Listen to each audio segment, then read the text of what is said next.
Jon Jones has, I mean, you've seen it so many times, has that dark side to him. Like when him and Cormier don't think they're on camera and they're talking, they can hear each other. And Cormier goes, I ought to come over there and spit in your face. I wish they would let me next door so I could spit in your face. And Jones goes, you know I'd be right. You know I would absolutely be if you ever did something like that. And DC goes, you could never. He goes, you could never.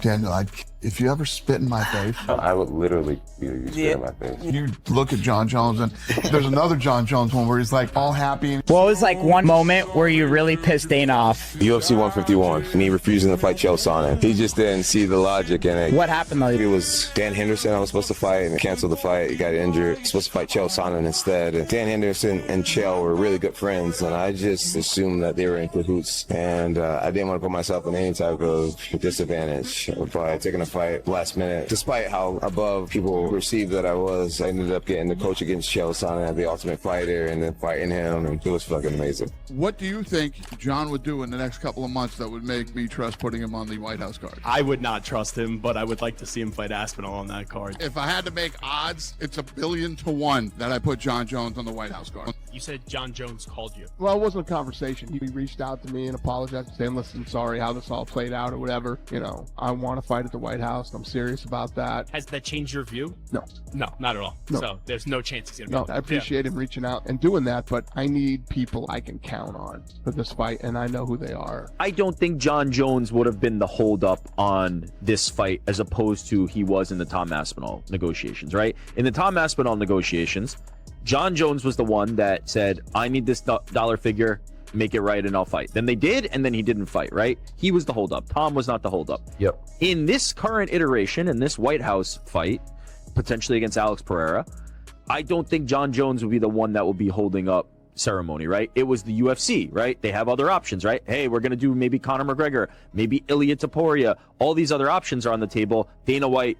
This establishes the power dynamics flawlessly, revealing the UFC's masterful strategic manipulation. The organization finds itself in a precarious position where Jon Jones previously controlled negotiations, dictating terms and forcing the promotion to meet his demands. Now, with the Alex Pereira matchup on the table, the entire narrative undergoes a dramatic transformation. Dana White and his team are orchestrating a deliberate campaign to demonstrate alternative options for marquee events, even when those alternatives might be complete fabrications. They're essentially challenging Jones's negotiating position through calculated psychological tactics. This represents a systematic assault on his perceived leverage, designed to diminish his sense of indispensability and force him into accepting fights under their preferred conditions rather than his own.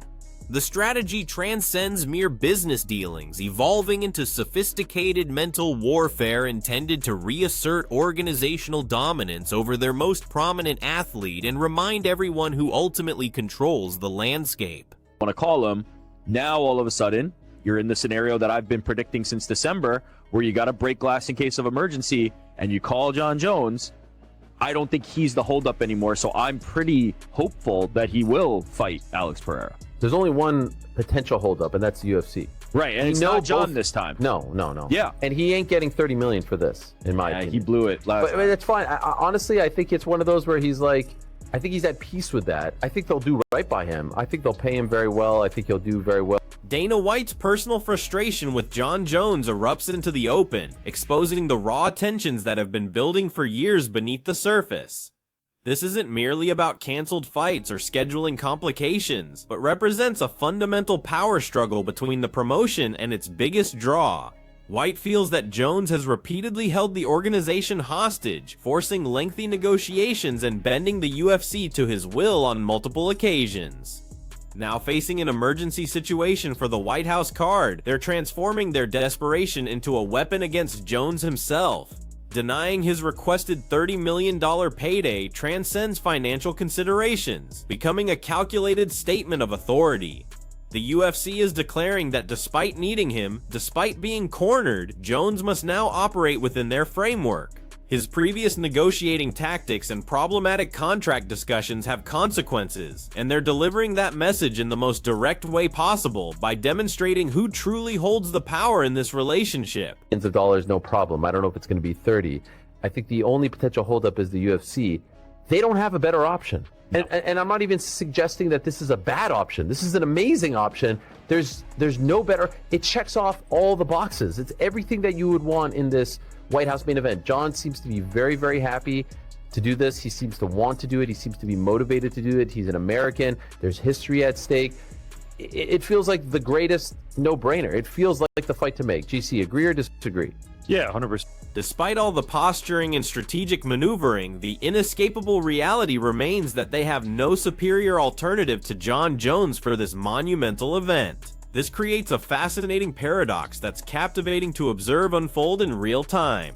The UFC actively undermines Jones's bargaining power while simultaneously being so desperate for a major attraction for the White House card that they must inevitably return to him anyway.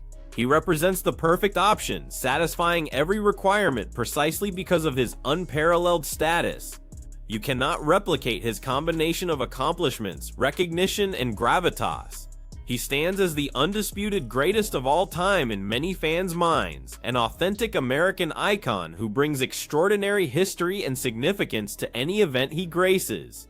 While Dana might harbor resentment and publicly express his frustrations, business realities dictate that Jones remains the essential choice for this historic occasion.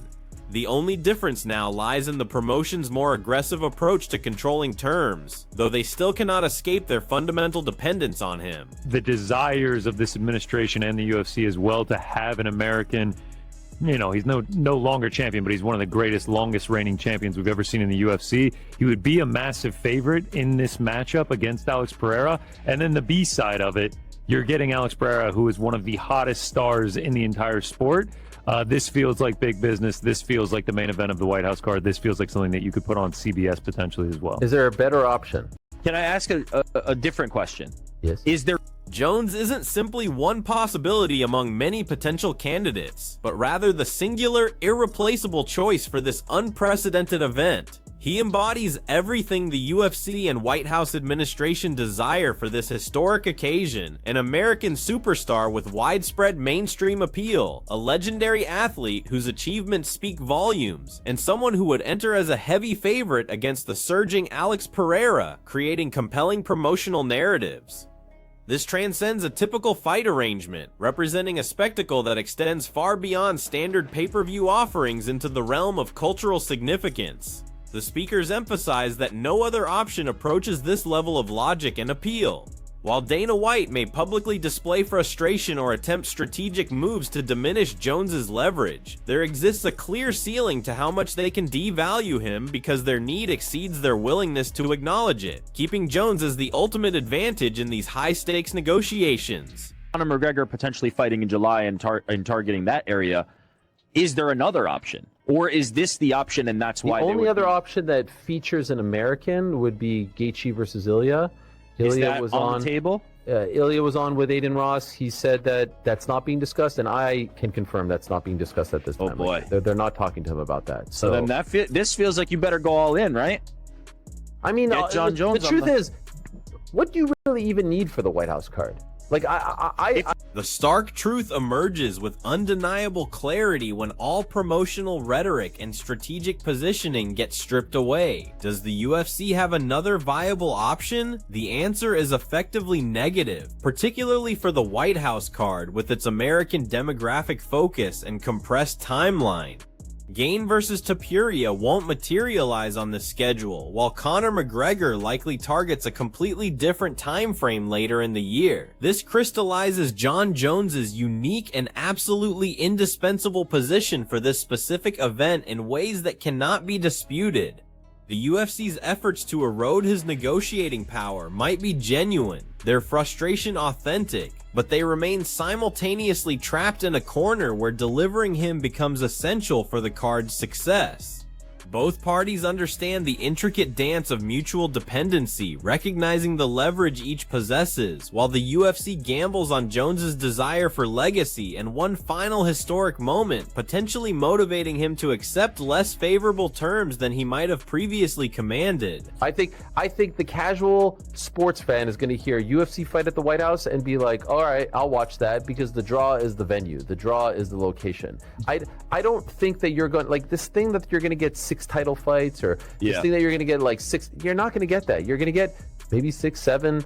Oh god, 6, 7. Yeah, you're going to get like that many fights, not your usual 13. And you'll get a big one at the top, and then you'll get a bunch of other Americans versus non-Americans at the bottom, or maybe all Americans. You say a big one at the top, but if it's... The venue itself carries tremendous appeal and undeniable prestige, bringing extraordinary historical significance to any event held there. However, even the White House requires a legitimate headlining attraction positioned prominently at the top of the card. This won't feature 13 fights like typical events, instead offering a more curated, prestigious format with fewer bouts but significantly bigger names. Without Jones anchoring that card as the premier attraction, that crucial element remains conspicuously missing, and everyone recognizes this reality. This reveals the complete strategic chess match between Dana White and Jon Jones in all its intricate complexity. Dana's frustration from previous negotiations might fuel genuine desires to establish dominance and prove Jones cannot simply dictate terms anymore. Yet the fundamental reality persists that the White House card's success hinges entirely on Jones's willingness to accept this fight, as the UFC desperately needs that anchor name to justify such an extraordinary venue, limiting any attempts to undermine his negotiating position. Connor, yeah. Who is it? No. It has to be this one. We have been talking about the White House card since July of 2025, right? We've been talking about this. It has now become crystal clear, right? We were always saying it's a little too soon, it's a little too soon. The time is now. And in a 5 to 6 year stretch, when they couldn't get Jon Jones versus Francis done, and they couldn't get Jon Jones versus Aspinall done, and they couldn't get Jon Jones versus Francis done a second time, and they couldn't get Francis versus Aspinall and every other freaking iteration, it's right here. You've got a mega fight on your hands in the most like famous venue of all time that you'll ever put on a fight. Jon wants to do it. Alex openly wants. This exposes the UFC's long-standing frustration and their urgent, almost desperate need to finally deliver a Jon Jones super fight after years of disappointments. Consider the repeated discussions about Jones versus Francis Ngannou that never materialized, or the endless speculation about Jones versus Tom Aspinall that similarly failed to manifest. The track record of failed super fights involving Jones is undeniably problematic and impossible to ignore. This White House card represents far more than another scheduled event, offering a genuine opportunity to capitalize on a mega fight with Jones, and deliver something truly historic after fumbling similar chances repeatedly over the years for various reasons. While Dana might harbor resentment and attempt to control Jones's financial demands while limiting his bargaining power, the undeniable hunger for this historical moment and the desire to finally create a Jones super fight at such a prestigious venue ultimately provides Jones with significant leverage, despite all organizational attempts to restrict his influence and dictate terms. Just make it happen. But this is what you said they could do anything. If they can't do this, then what? I don't even want to go there. Yeah, they need to do this because, to your point, Ariel, like the casual audience is tuning in for the venue, but you need that one big hook. Yeah. So if you have this beyond it, it really doesn't matter how you stack the Now, cards. PT, let me ask you this. Does it have to be for a belt? The question perfectly encapsulates the UFC's fundamental dilemma and reinforces everything about Dana White's strategic approach against Jones. They possess a Plan A+ with Jones versus Pereira, representing a truly generational fight for a historic venue that would generate worldwide headlines and attention. However, the underlying message is unmistakable when you analyze the situation carefully. If Jones refuses to cooperate, if negotiations collapse again like previous attempts, the entire card faces serious jeopardy and potential failure. The UFC requires that singular major attraction to justify the unprecedented venue selection and make the White House event feel worthy of its extraordinary location. Jones represents that essential hook, the fighter who brings the necessary level of gravitas and significance. This creates a fascinating dynamic where Dana attempts to assert control and demonstrate leverage while trying to prove Jones isn't completely indispensable. Yet the unique nature of this once-in-a-lifetime opportunity inadvertently grants Jones immense power throughout these crucial negotiations. I think they're going to do it for a belt. I think it will be the interim title. I think, to your point, Aspinall having fought in October, I know obviously his future is really up in the air at the moment. We're waiting to hear results of how the procedures went just a few weeks back. But as we found out when we were over there, like, there is a chance that there's another procedure that will have to be undertaken at that point. So I think interim is the way to go about it. I'm hoping that Tom will get back in there. I'm hoping that... The interim title discussion reveals crucial insights about the UFC's strategic thinking and long-term planning. This isn't simply about creating a temporary championship to maintain divisional momentum, but represents a calculated move designed to mitigate risks associated with Aspinall's injury history, while adding perceived legitimacy to Jones versus Pereira and keeping multiple options available. While appearing straightforward on the surface, it potentially diminishes Jones's claim as the undisputed champion, particularly if he retires after this fight, as he's repeatedly suggested.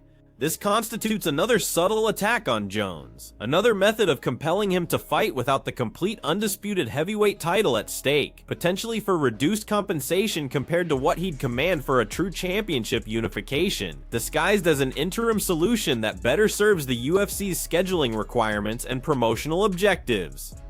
Something about this soon, in terms of, well, not soon, maybe in a couple of months' time, about whether he will be back in the sport. I think the sport is richer to have him there. I think it will hurt him to watch Jon Jones fighting, if that is the case, which will probably motivate Jon Jones a bit more, to be fair, because we know there is no love lost there between Jones and Aspinall, certainly on Jones' side.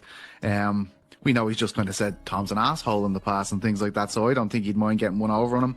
I think for the event, for what it is, I think they got to put a title on. If you're going to make Alex move up to heavyweight and not for... This segment illuminates the complex motivations operating from multiple perspectives in ways that become fascinating when fully analyzed. Genuine animosity exists between Jones and Aspinall, creating authentic bad blood that could eventually motivate Jones to accept that confrontation, despite it being a fight that never materialized when timing seemed optimal. Meanwhile, Alex Pereira requires a title opportunity to legitimize his heavyweight transition in the eyes of fans and media coverage. This represents where the UFC's pressure on Jones's negotiating power encounters practical reality directly. They desperately need Jones for the White House card while requiring a championship for Pereira to make his heavyweight debut feel significant, necessitating an interim belt to make everything function properly. This demonstrates the UFC adapting to circumstances they created, modifying their strategy dynamically while attempting to control the overall narrative and compensation structure around Jon Jones, utilizing his rivalries and divisional politics to their promotional advantage. Okay, so then let me ask you this. Jon has said he wants one more fight. He has said this. So what, you're going to make an interim belt so that he can potentially win and then, what, retire that belt? Like, what's the point? I don't think it needs. That's exactly what he's going to do. That's what he's going to do. You think that's okay? You say he doesn't need a belt, and I agree, because fighting Jon Jones is bigger than a belt. It's the GOAT versus the light heavyweight champ. But then why the hell did this guy give up his belt? Because they take this opportunity, but to not hold up that you division. wouldn't need to vacate the belt to take an opportunity. We saw Anderson Silva take opportunities in the past. Yeah, but that's not. This is the new different version. Era. This is the Ilya Taporia and Islam Makhachev have to give up their belts era. Why would you ever take? This provides deep insight into the UFC's contemporary belt stripping policies, clearly demonstrating Dana White and the organization exerting maximum control over their fighter roster in the modern era. Jon Jones has repeatedly hinted at retirement, making an interim belt a puzzling choice when examined closely. Alex Pereira vacating his undisputed light heavyweight championship to move divisions represents something unprecedented in recent UFC history. Previously, fighters like Conor McGregor held multiple belts simultaneously, becoming double champions with both physical titles in their possession. Now the modern UFC removes your championship if you dare explore different weight classes or express interest in superfights outside your assigned division. This represents a direct strategic assault on fighter autonomy, designed to keep divisions moving according to the UFC's preferred timeline, while ensuring the organization dictates terms regardless of a champion's personal aspirations or the potential magnitude of super fights they might pursue. And the answer is only in this new era. I would never take a belt off those guys.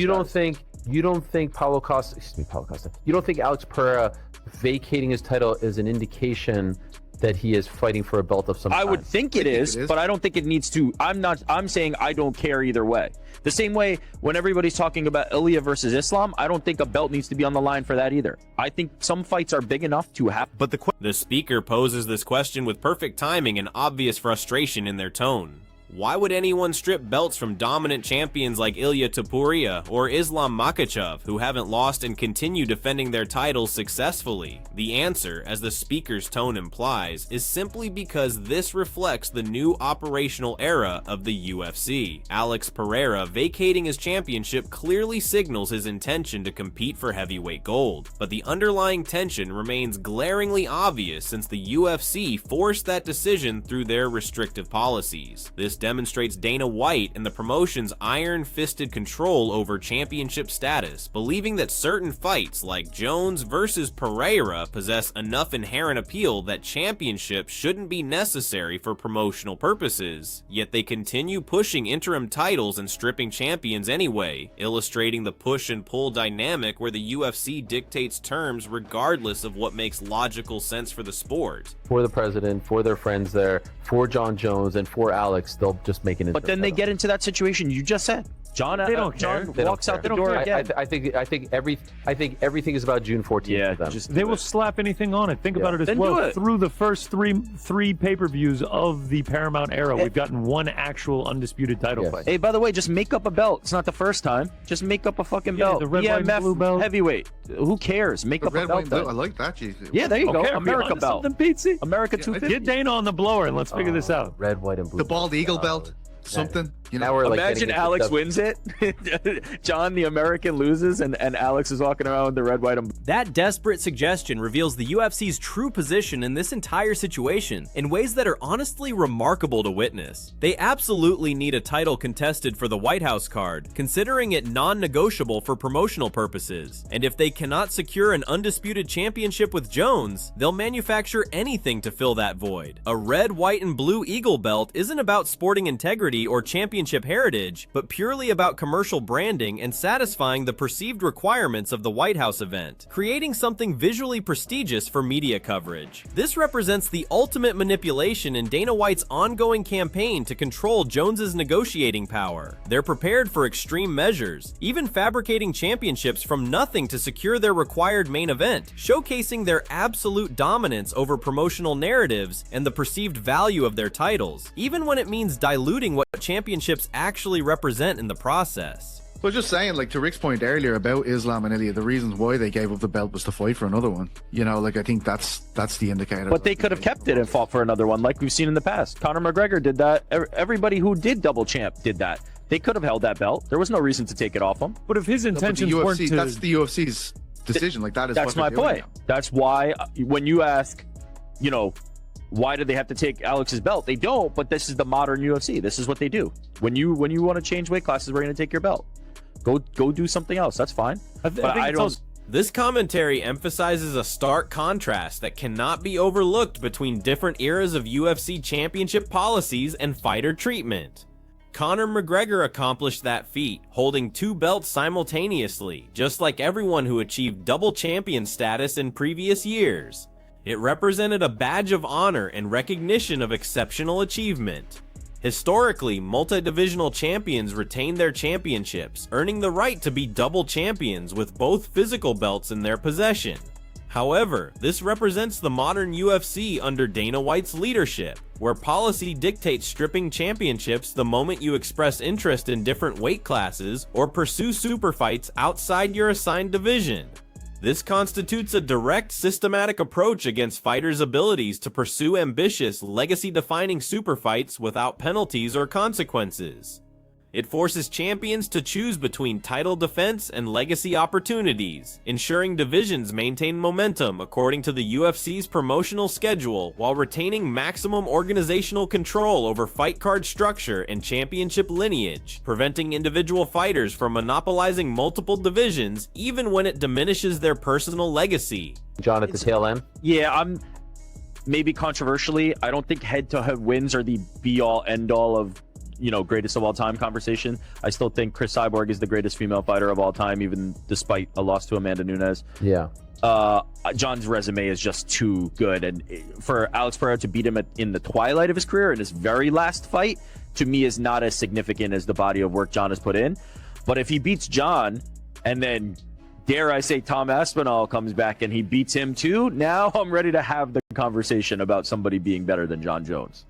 This final segment returns to John Jones's monumental legacy and how this entire situation, including all of Dana White's strategic maneuvers and power plays, might ironically cement it even further in historical records. Defeating Jones even at his career's twilight, even after extended periods away from consistent competition, remains a colossal achievement that would define any fighter's career permanently. Yet it raises critical questions that fight fans must seriously consider. Does victory over a legendary fighter at their career's conclusion truly influence the greatest of all time conversation? Does it carry equivalent weight to defeating them during their prime years? This scenario contains complex layers and multiple considerations. The UFC's current pressure on Jones and their desire to secure him for the White House card speaks volumes about his continued marketability and value. It represents an attempt to extract one final mega event from his name recognition while the opportunity still exists. Ultimately, John Jones's complete body of work will withstand historical scrutiny regardless of how this final chapter unfolds or who he faces and what might be his ultimate performance.